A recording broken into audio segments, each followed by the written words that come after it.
I breathed in the cool, pure air, tasting the rich oxygen and nitrogen. My eyes filled with tears. The sun hovered behind the horizon like an orange fireball. Sunny, that was the latest buzzword. It was talked about now with every breath, and suddenly I knew what it really meant. I stretched out my hand to feel the warmth, to touch its face. Then the timer squealed and a voice roared in my ear. Simulation room S23, your time is up. Please move to the fast decompression chamber. 2 hours later, I was back at the helm of my ship, the Zukabus, leaving the pleasure centers of the Malay archipelago behind. The nano-fabric of my pilot's seat massaged my body as I accelerated on full dipole drive, spearing into the black heart of the lifeless ocean like a nightmare shattering a dream.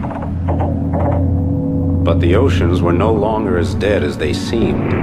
Scientists brewed gene cocktails and chromosome soups without sanction, rebreeding every life form within range of their test tubes. Mighty sharks, dolphins, even the greatest carnivores that ever lived.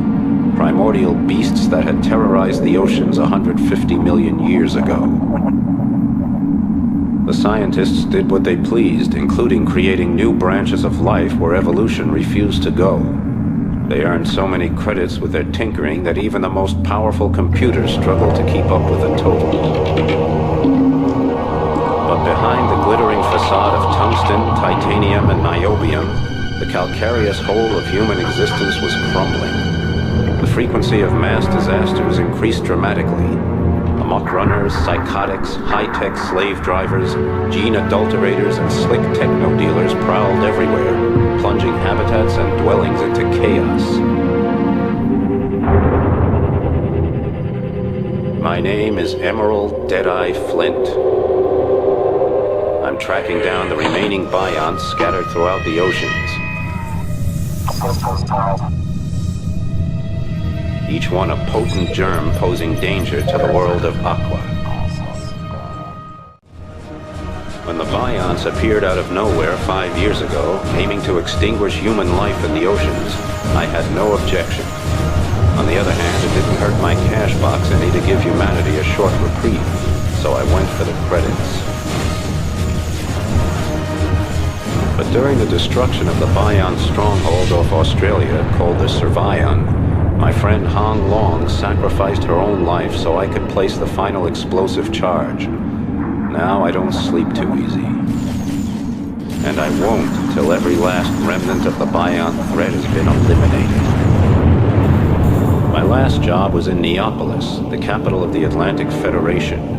Neapolis, home to the eccentric techno-bourgeois, a genetically zapped and nanotuned group wasting their senseless lives trying to establish the optimal political system in Aqua. All the while, Neapolis sinks deeper and deeper into a slick of pseudo-democracy, racism, techno-devotion, and corruption. Now the new line, who call themselves Democrats, are making the capital ungovernable, leading only to endless discussions, bureaucratic acrobatics, and a weakened city with a leaderless army. I was glad I was finished there and on my way to the tornado zone in the Eastern Pacific. People take drugs in the tornado zone instead of ingesting nanorobots for cures, and their free-thinking attitude translates into free action as well. I was homesick, and I missed every screwball and dangerous freak who'd be waiting there to greet me. On the way, I made a short side trip to the Argentine basin to see my friend, El Topo, the mole. Nobody pulls strings like El Topo, who can get almost anything done behind the politicians' backs. El Topo murmured something to me about an important job, a secret scientific sensation. I got a little bored until he came to the part about earning lots of credits. So I went to Magellan and spent a few hard hours at Mariner's Pride, a rotten workers' dive, where I downed mid-brain assassins with a few old friends. Just as the world turned into the carousel I was hoping to ride, I caught sight of some jerk clearing off with a Zukabus. I had never thought about that happening, someone just stealing my ship out from under my nose. But there it went. Suddenly I was back to square one again in my old stomping ground, broke, exhausted, and listing heavily. I was on my way to a massive corporation in the Gulf of Florida, near the deepest abyss in the Atlantic, the Milwaukee Deep, 8,500 meters below sea level. Entrox, under new management, was Aqua's nerve center for breathing gas, fuel, and transport. I was also looking for the antique data treasures that Admiral Cox and the rest of the world's elite powers were desperately trying to find. The fact that I had to search the area our ancestors called the Devil's Triangle, east of a group of islands called the Bermudas, gave me a pretty good idea that whatever they were looking for boded ill. An ancient legend said that this aquatory was the playground for the devil himself. Of course, another story said it was a secret alien base carrying out electromagnetic experiments. To me, it looked more like a scrapyard, proving only that our forefathers knew little about ships, compass needles, and the aero and hydrodynamics of the atmosphere. Then there was the threat that a massive methane bubble might break loose below and head for the surface, weakening the specific gravity of the ocean, which just happened to be keeping my ship afloat.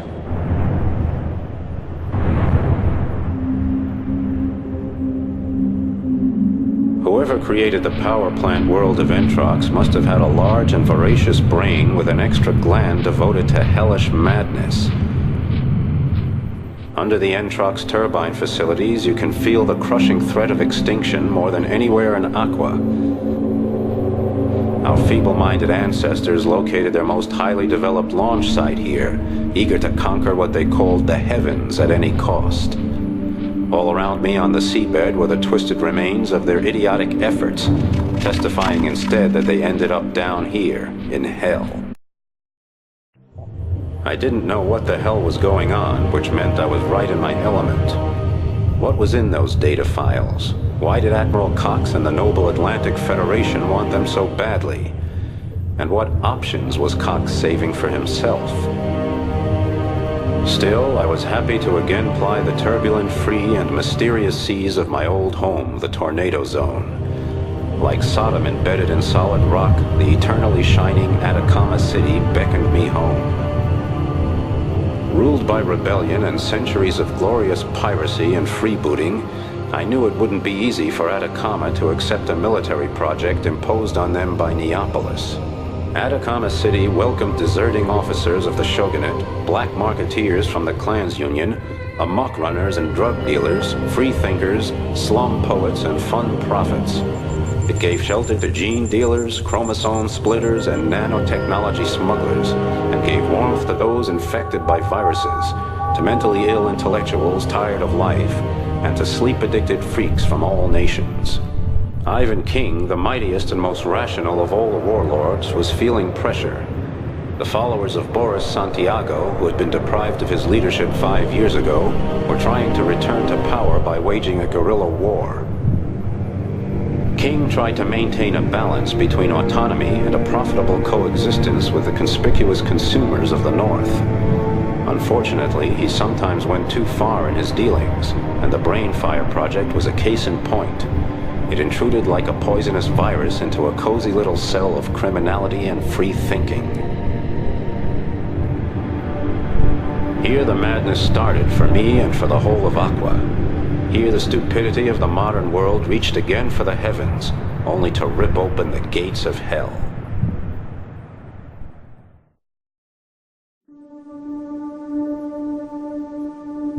Neapolis, glittering rhinestone of the North Atlantic, epicenter of democracy and aqua-capitalistic madness, supernova of Aquarian lifestyle, mindless joy, and lust, the Sodom of Biscay. In Neapolis, they swallow nanorobots to repair their fragile bones, and happiness drugs because sleeping is banned. They host opulent diving parties in fancy dolphin basins. In Aqua's largest market, they're having Clans Union weeks, allowing visitors to admire everything from energy-wasting ferry propulsion to high-pressure champagne bottles, stoves that can bake 70 bars of yeast dough at one time, Aqua X-Mess decorations made of glowing plankton, and a perpetual motion machine. In the Museum of the Modern Age, there is even an exhibition of some old rags that are supposed to show the smile of Mona Lisa and the hand of God. But even with all that, the young fight a hopeless battle against boredom. Ready to die for even a hint of fun, terror has become their hobby. The youth of Neapolis love to destroy things and will gladly die trying. They'll steal a ship from an upright cutthroat like me, cut fiber optic lines for a laugh, or kidnap dolphins just to cause a stink. They even expose themselves to the enormous vibrations of the extreme low-frequency transmitting system because they believe it will evolutionize their brains. The new interim government is a high-tech gang without social or human conscience, whose sole aim is to quickly gain positions of power inside the Federation. They're economically fixated, ecologically apathetic, and hell-bent on pushing through their own racial policies, including the genetic manipulation of human beings to better adapt them to the rigors of life in Aqua. These spawn are worse than the results of the eugenics experiments of the Shogunate. One of the old guard, Admiral Cox, a good friend and my mentor during the days of the Beyond Wars, doesn't see eye to eye with these democratic developments, which is why he's rebelling. I wouldn't even put it past him to occupy Parliament and take over a data broadcasting station in a surprise coup. And that's when I had to admit I no longer understood Aqua. Had Cox gone power mad? Everything pointed to it, except what Sobinoso Shaka said. She warned me, but then what does she know? I'm an officer of an international task force, and part of that job is keeping my eyes open for officers going off the deep end. Professor Charlotte Gilmore was a fascinating woman. She had researched the continental slopes of the tornado zone in her explorer ship, Nunnet, and now presented us with the results. She showed us the entrance to a world of caves where a 500-year-old culture of technology and terror lurked. It was the world of the crawlers. The legends of the tornado zone spoke harshly about the crawlers. It was said they lived without light, using biological and chip implants, turning themselves into hideous patchwork fiends. They attacked stations, travelers, cargo ships, always leaving destruction in their wake, but no trace of victims on the battlefield.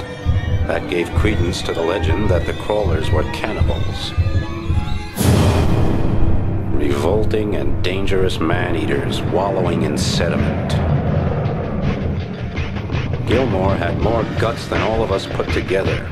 Alone, she'd explored the caves and tunnels of the crawler's world, pushing deep into the Earth's core.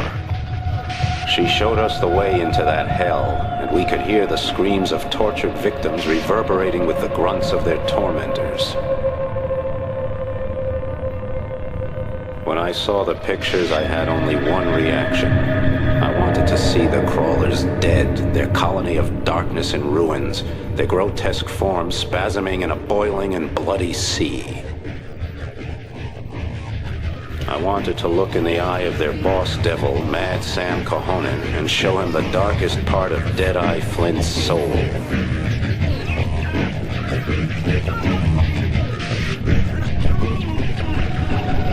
Gilmore's pictures became even eerier and more disturbing. It was like a dream filled with magic, fear, loneliness, and desperate need. I had never felt as abandoned as I felt there, deep in the Earth's mantle, surrounded by the most horrible blackness. Imprisoned, blind, deaf, and forgotten.